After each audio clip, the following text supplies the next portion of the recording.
Hello friends, welcome to our channel. చిన్న family, చిన్న కుటుంబాలు. ఒకప్పుడు చిన్న కుటుంబం అంటే చింతలేని కుటుంబం అని చెప్పి అనుకునేవారు. కానీ ఇప్పుడు చిన్న కుటుంబం అంటే చింతలున్న కుటుంబం అని అనుకుంటున్నారు. ఏంటో మరి.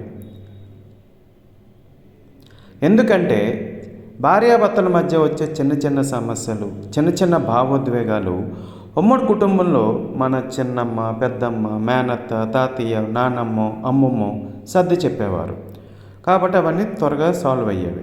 కానీ ఇప్పుడు చిన్న కుటుంబాల్లో భార్యాభర్తలే ఉండటం, వాళ్ళల్లో ఉడుకు రక్తం ఉండటంతో ఆవేశంతో భావోద్వేగాలు తీసుకుంటున్నారు, భావోద్వేగ నిర్ణయాలు తీసుకుంటున్నారు అని చెప్పి అంటున్నారు.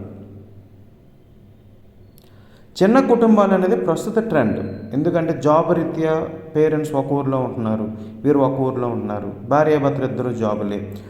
సో దీనివల్ల భార్యాభర్తల మధ్య సర్ది చెప్పేవారు లేక గొడవలు ఎక్కువ అవుతున్నాయి అని చెప్పి అంటున్నారు. మరి మీరేమంటారు ఫ్రెండ్స్?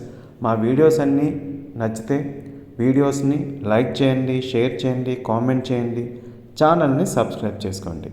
Thank you.